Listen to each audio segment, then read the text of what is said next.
Another look. Entertainment lineup at this year's Apple and Pork Festival is all set. We've got a story with Joey Long this morning as well.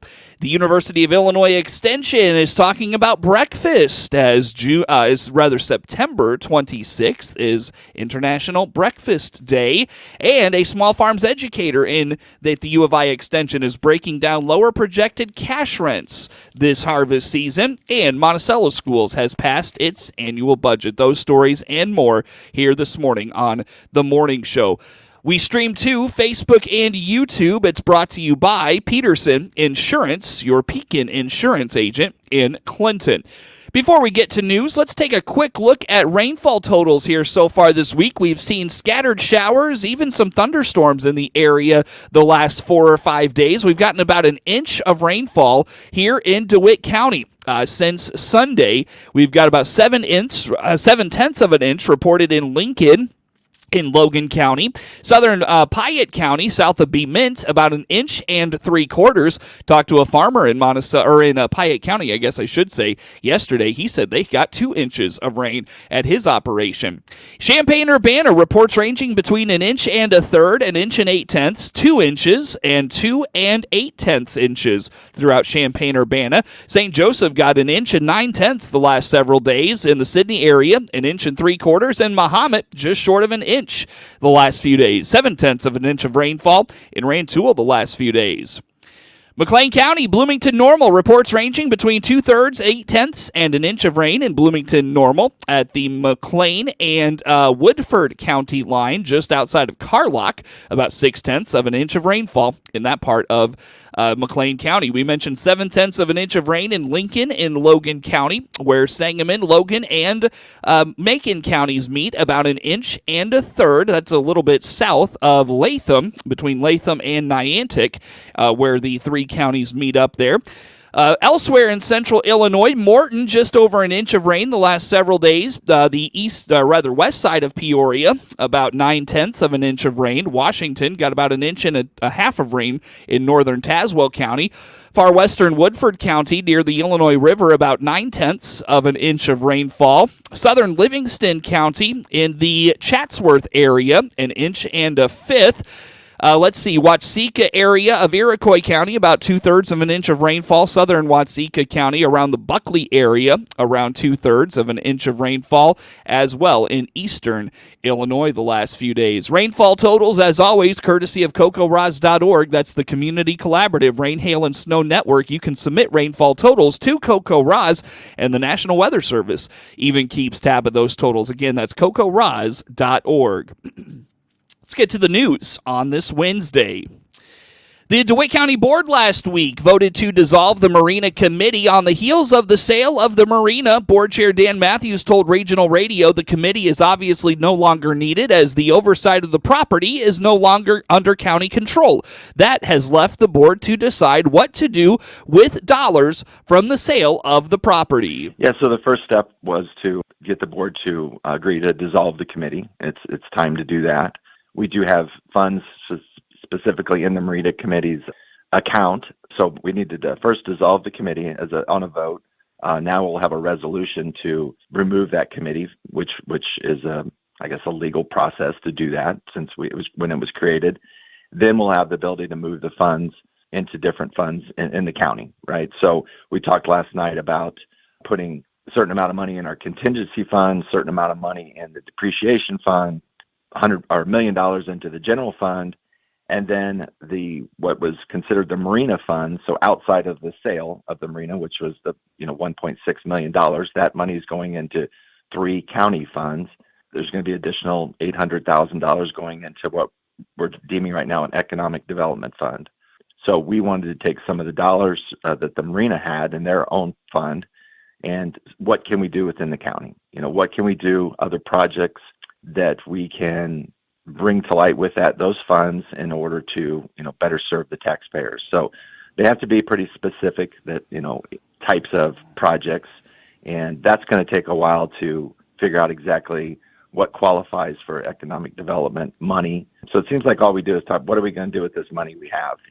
We've had 2 kind of unique situations over the last few years. The ARPA funds, obviously, which are coming to an end here in 2024, as far as the amount we have left in that pool. And now we have this economic development fund where we'll have some additional dollars to be able to help out the taxpayers in DeWitt County. Last week, the county extensively discussed pay for county employees. According to Matthews, these dollars are considered economic development dollars and cannot be used for salaries for county employees. We cannot use ARPA funds or the economic development fund for that. Those dollars cannot be used. So there's certain pools of money that only can go into certain funds and only can be used for certain expenses. Now, we did put money in the general fund. There's money coming into the general fund that we'll have to budget this year. So that, I guess, would be a possibility to do that. But I think there's other things we need to budget for as well, that this will give us the opportunity to, could be potentially some newer vehicles because the money's in the general fund. It could be another flight. This imagery flight could be a two-part, one in this year, another one in 3 years. You could use the funds for something like that. Having that kind of a little bit of the influx here is going to allow us to do a few more things that departments may wanted or needed in their budgets for this year. But definitely the ARPA and the economic development cannot be used for wages. Well, we had about $290,000 left to allocate, and last night we allocated about $240,000 out of that between the imagery flight and the scanning for the county clerk's office. Those dollars have to be fully committed by the end of 2024. So we've got a couple of meetings left, 3 meetings left for the year. So we needed to get those allocated so that the county administrator could do her paperwork and meet all the requirements to actually spend that money. Even though we've been given it and we've had it for a while, you still got to meet requirements for projects. Otherwise, you have to give that money back. While the county dissolves the Marina Committee and decides how to allocate the money from the sale of the marina, the new marina owner is seeking a special use permit for a campground at the property. But Matthews notes this permit was short on some required information. The new owner has applied for a special use permit to add campground sites out there, which was part of the original proposal that we were given, and the board liked the idea of doing that. It's something that was done at Lake Shelbyville all over the place, permanent campsites, people that leave their campers there, boating. It's going to bring in people that are going to stay longer periods of time in the county. But a special use permit had to be approved. It's gone through RPC and went through the ZBA. The ZBA both approved it. There's some language in the SUP that's a little bit vague, and I think we need to clean up. But it was important. Dave Waters, the chairman of the ZBA, wanted to see better drawings of what's going to be built out there. And ultimately, we all, kind of went back and forth on the wording in the SUP and what's required. But we all decided that, yes, we wanted to see some additional drawings just so we know when we give it our stamp of approval, which I see happening as soon as those drawings become available. But we did push back just so that trying to follow the ordinance, but we need to make the ordinance a lot more clear so that the next person would understand exactly what's needed as far as drawings for the first step. They still got to go through the health department. They got to go through engineering drawings, and there's a whole lot of other checks and balances after our approval of the special use permit, but it needed to start with a better drawing of what's going to be done out there. So we got that done, and hopefully we'll have that done in a couple weeks or so to at least approve it, and then they can move on with their other approvals they're going to need. Matthews reminds the county maintains its first right of refusal on the sale of the marina. While the idea has been floated to set money aside to make sure the new ownership group maintains its side of that agreement, Matthews says putting money aside without a plan to spend is not permitted by law and indicates the county does not want back in the marina business. Organizers have announced this year's entertainment lineup at the Apple and Pork Festival this weekend in Clinton. Museum Director Joey Long says the festival's program is always very complimentary to the relaxed atmosphere of the event. The Clinton High School Band always opens the festival with the national anthem on Saturday morning. So the lineup this year, on Saturday, we will kick off with the Clinton High School Band, and that will be followed by the Stephanie Foster Band. And then on the street, Woodlawn Street, we'll have the Sugar Creek Cloggers performing. We also will have Andrew the Magician. He's fantastic. He's a Victorian-era magician and so fun to watch and so entertaining. So he will be strolling the grounds during the day. And then in the afternoon on stage, we have Modern Cowboys. And then the next day, Sunday, the 29th, we will have on the stage Harmony Grits, the Elderly Brothers, the Rail Splitters Barbershop Quartet will be strolling the grounds. The Sugar Creek Cloggers, they'll be performing again on Woodlawn Street in the afternoon. And then we also will have the final band of the day. That will be Green Diamond Express on the stage, which I know is a huge favorite with a lot of locals. And I think that a lot of out-of-towners will fall in love with them as well. So, yes, a great lineup and all of that as far as the bands and whatnot, that is, again, made possible through a grant from Constellation. And then even that stage comes with a high price tag. And so the stage is actually sponsored in part by the First National Bank Trusting Company, as well as the DeWitt County Museum Association. Regular attendees to the Apple and Pork Festival have undoubtedly taken notice of Mr. Lincoln roaming the homestead grounds throughout the weekend. Long says he's a terrific representation of Mr. Lincoln and his ties to DeWitt County. And then we also have, this has become so popular, and I just adore him, our Mr. Lincoln. We have our very own Mr. Lincoln. And I promise you, he is just as witty as the original Lincoln and just as entertaining to listen to. So he will be there both days, and he strolls the ground, does meet and greets, takes pictures during the entire time, but then also both days at 11 a.m., 1 p.m., and 3 p.m. on the lawn out in front of the museum, Mr. Lincoln gives presentations and tells about his time here in DeWitt County, his recollections of some of the funny things that happened when he was here, and also touches a bit upon his friendship and relationship with C.H. Moore, the man who lived in the C.H. Moore house. So his appearances are made possible through a grant from Looking for Lincoln, as well as the DeWitt County Museum Association. The Apple and Pork Festival comes up this weekend in Clinton from 9 a.m. to 5 p.m. Saturday and Sunday. Rain or shine, find the Apple and Pork icon at DeWittDailyNews.com for more information about this year's event, and you can also check out the Apple and Pork Festival Facebook page.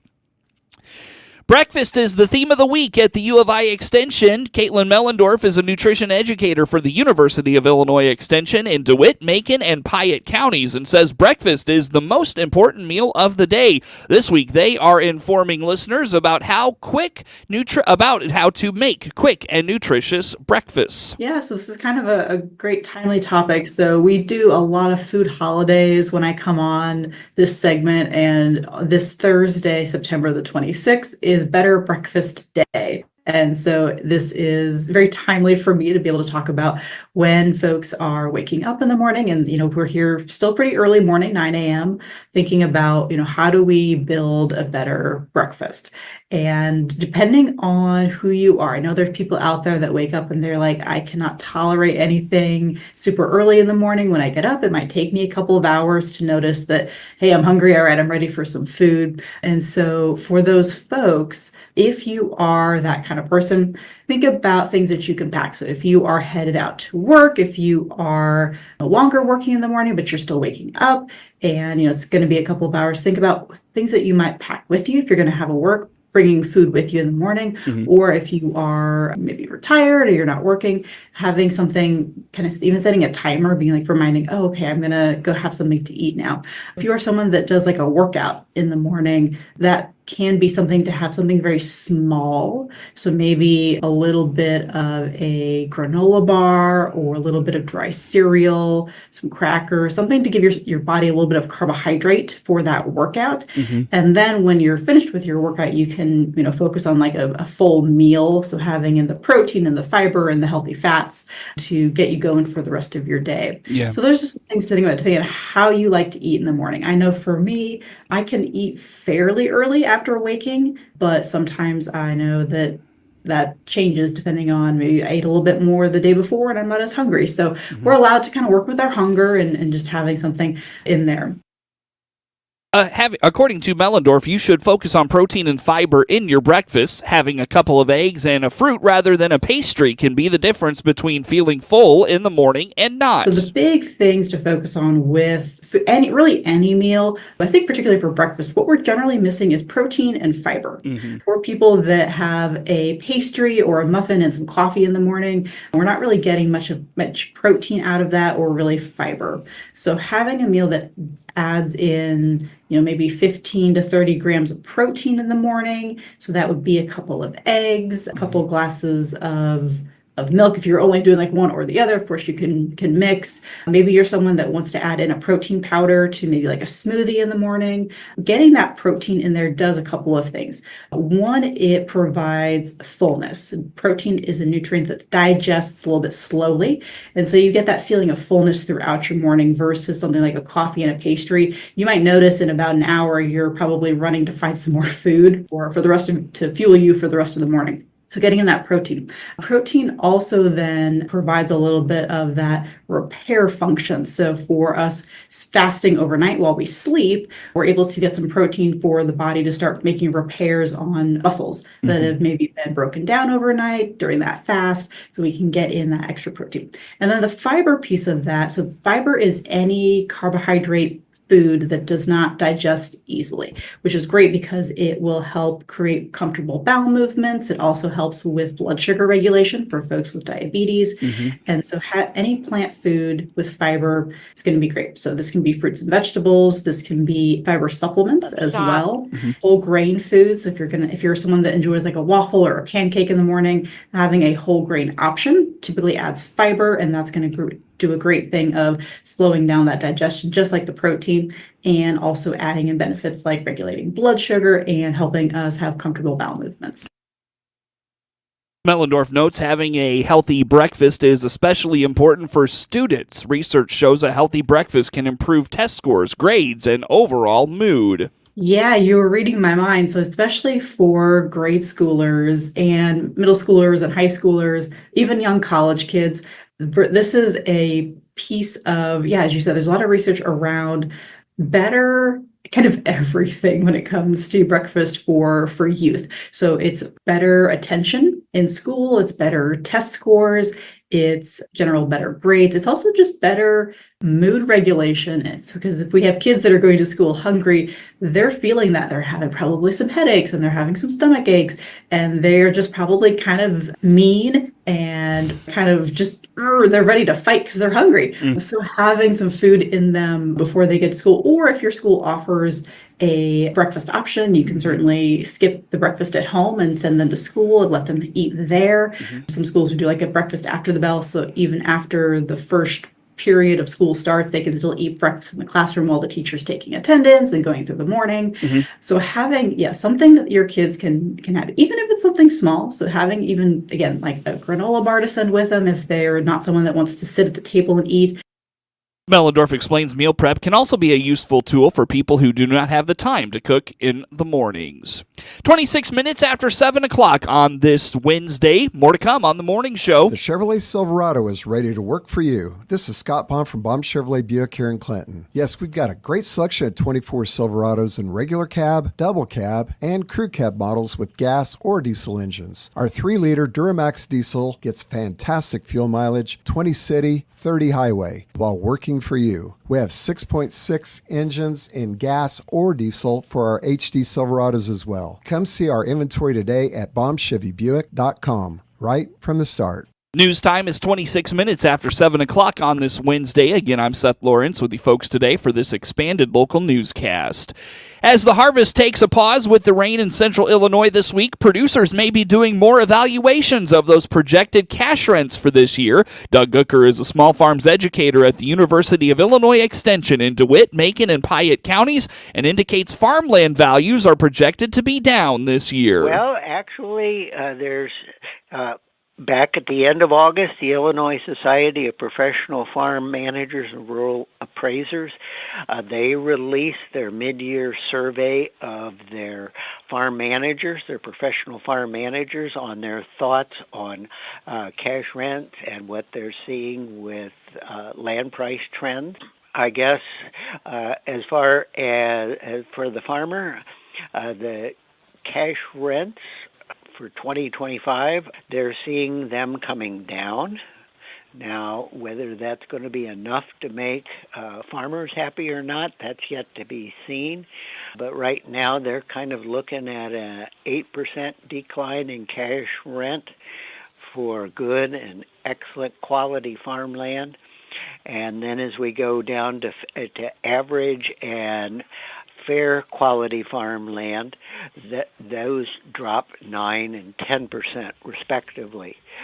So that's kind of some good news. Gooker reminds many cash rents are moving to a variable for flexible cash rents. He says this is benefiting both the farmer and the landowner. Lots of rents now are going, particularly in the cash rent varieties, are moving more towards a variable or flexible cash rent, which is where there is a base cash rent, which will be typically $100 lower than the average cash rent, and then a bonus kicks in for any bushels that are over the average of the farm. And so these are becoming more and more popular. You can find more content from Gooker on all things small farms and agronomy by visiting extension.illinois.edu/DMP. 29 minutes after 7 o'clock is news time on this Wednesday. Coming up in sports on this Wednesday morning, we hear from Clinton High School football coach Ron Bass, who talks about his team's Week 4 victory at Ridgeview Lexington. Also, we hear from Monticello football coach Coley Welter on his team's Week 4 win at Bloomington Central Catholic, a thriller up in Bloomington on Friday night. We hear from those two coaches as well, and the Sox rally for a victory. Those stories coming up in sports. News brought to you by Baum Chevrolet Buick in Clinton, your Silverado headquarters. Get news anytime at DeWittDailyNews.com. Network News and Sports is now. With SRN News, I'm Rich Thomason. Israel's military says a ballistic missile that was fired from Lebanon and targeting Tel Aviv was shot from the sky. No reports of casualties or damage. Communist China says it has successfully test-fired an intercontinental ballistic missile landing in the Pacific Ocean. Forecasters are warning the Gulf Coast of Florida and the broader southeast to get ready for the possibility of a major hurricane. The nonprofit Haitian Bridge Alliance, invoking the right of private citizens in Ohio to file charges, has done against former President Trump and Senator J.D. Vance, stemming from some of the things they've said about the immigration situation in Springfield, Ohio. And California Governor Gavin Newsom has signed several measures aimed at bolstering California's gun laws. On Wall Street, Dow futures are down 7 points. NASDAQ futures off 29. S&P futures 2 points in the red. More details, srnnews.com. Time now for a look at sports. I'm Seth Lawrence with this report. Clinton was able to overcome 5 turnovers in a 23-14 win over Ridgeview Lexington last Friday night in heart of Central Illinois Conference football action. Maroons coach Ron Bass was pleased with his team his team was able to face some adversity for perhaps the first time this season and also overcome it. He explains the Mustangs forced them into a new defense they had not used yet. You know, I'm glad that we had some adversity tonight to see what we were made of. You know, goal line stands, we turned the ball over 5 times. I don't think I've ever been a part of a game where we turn the ball over 5 times, still get a win. So I'm at least happy that we won. The 5 turnovers, though, we got to do a better job taking care of football. And we had, they did get a couple big plays on us, and we had to make some adjustments and ended up putting in a new defense that we hadn't repped before. But based off of what they were doing, I think their running back got hurt, so they went to a 5 wide empty set, and so we wanted to pressure that quarterback, and so we stayed in a 5-man front and played man across the board, and our DBs did a good job and made some plays. They made plays too, so but I'm proud of how they responded. Coach Bass felt there was a good lesson in Friday's win that things may not go your way, but if you keep battling, good things can still happen. Well, I think it goes to show the kids that, even when things aren't going your way, you can still overcome them and you can still have some success. I think that's a good lesson to be learned from today, and we're going to continue to get better. We had a couple injuries tonight. I think Anthony's separated his shoulder, so we're going to have some guys that are going to step up, but, next man up mentality, and we're going to keep battling, and we're 4-0. It's if you would have asked us that at the beginning of the year to be 4-0 at this point, we'd take it. So no, we're excited about where we're going. Coach Bass anticipates a good matchup with undefeated Eureka this week at home. The Maroons face teams at or above 500 the rest of the way, a win away from their second straight playoff appearance. Game time Friday from Clinton High School is 7 p.m. Hear all the action on WHOW and all our digital platforms. When Ike Young hit Nolan Benny-Kemper in the end zone for a go-ahead and ultimately game-winning score, Monticello coach Coley Welter was elated, then realized the crazy game his Sages played with Bloomington Central Catholic could still provide some surprises. The Hall of Fame coach told his team while he wasn't very happy with how his kids played, he was proud of their resiliency to pull out the thrilling 25-21 victory. Yeah, I'm a little out of sorts right now. So excited, like when I saw Nolan come down with the ball and then immediately go to 25 seconds, then they get the roughing, so I'm like, great, we can kick it from the 50. I mean, everything went great. Then they get the ball at the 3. I'm thinking they got to go 97 yards in 25 seconds, and I still was like, the way this game is going, who knows? But I told the kids afterwards, I'm not particularly happy with how we played, to be honest with you, but I'm very proud of the way they hung in there. They could have easily, yes.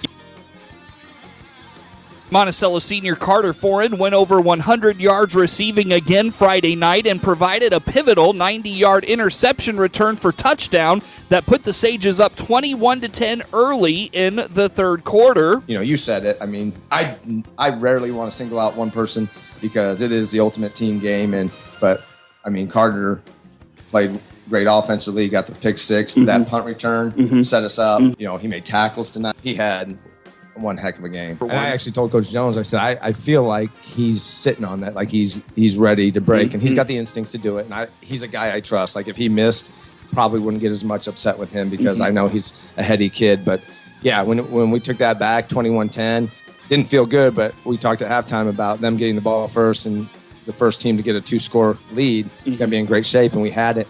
What really made me mad was when we had 3 linemen miss a defender on the screen to Nolan on our next series where I think Nolan goes probably 20, 30 yards, and we have a chance to really bury him, and we don't. We have to punt, and then they get the ball, and the quarterback runs like 80 yards for a touchdown. Now all of a sudden it's a game.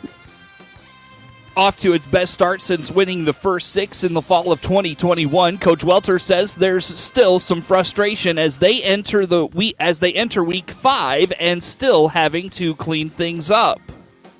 Offense can be a rhythm game, right? And for us particularly, especially when you don't have a running game that can kind of get you settled. And I thought we started off making some poor decisions. We started off with movement on the first play of the game.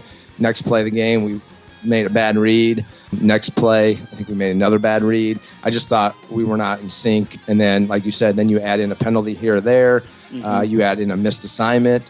It's very frustrating right now because we're in week 4. For example, after the big pass to Braxton, and I don't mean to be negative. I don't usually do this on the air, but this is what we have to clean up because we have the ability to be a good team.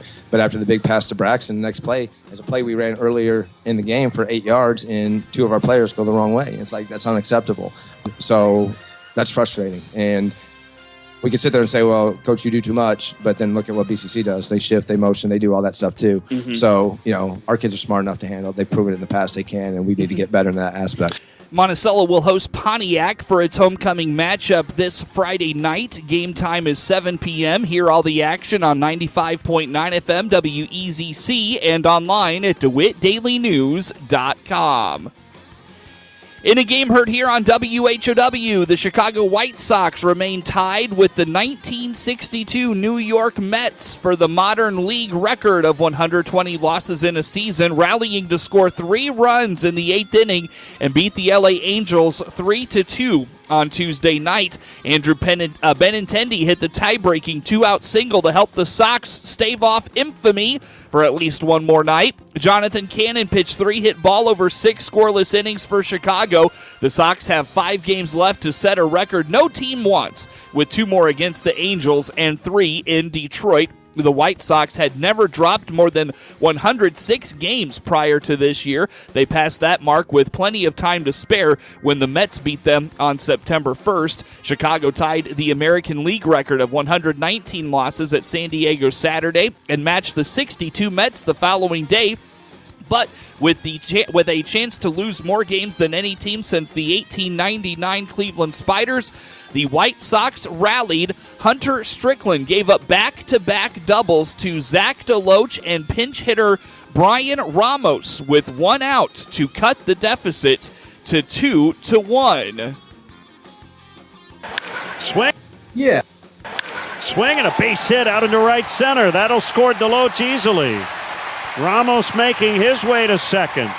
He's got a double. It's 2-1. Strickland then walked Lenine Sosa, putting runners on first and second before Brock Burke retired Nicky Lopez with a fly to right. The Sox then tied it when second baseman Jack Lopez got twisted around and was unable to catch Luis Roberts.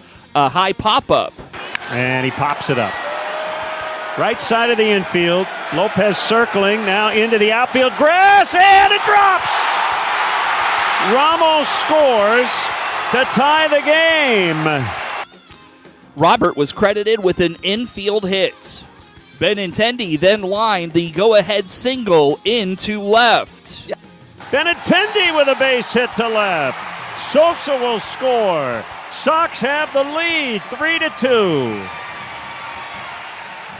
How about that? And Jonathan Cannon came through with another terrific outing, beating the Angels last week. Justin Anderson worked the 9th for his first save.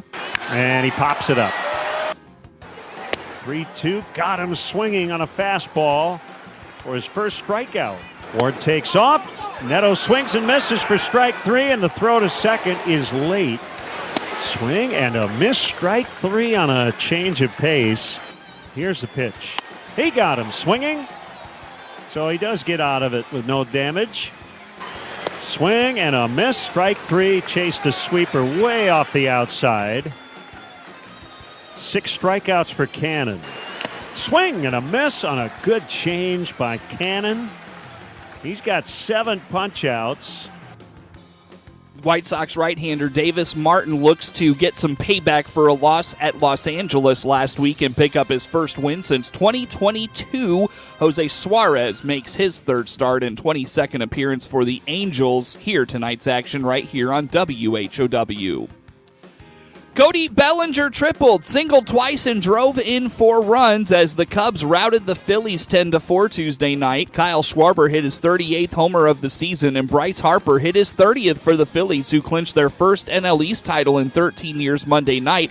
Manager Rob Thompson played his regular lineup minus catcher JT Realmuto as Philly seeks to secure home field advantage in the National League playoffs. The Phillies have 4 games remaining and need to finish at least tied with the Brewers to get a first-round playoff bye. Milwaukee beat Pittsburgh Tuesday night to move within 2.5 games of the Phillies. Philadelphia can also clinch home field throughout the NL Championship Series by ending the season tied with or ahead of the LA Dodgers, who entered Tuesday's action 93-63. The Cubs blew the game open with the 6th with 4 runs, highlighted by a Bellinger bases-clearing triple to right field. Dansby Swanson doubled twice for Chicago, and Pete Crow Armstrong had 3 hits.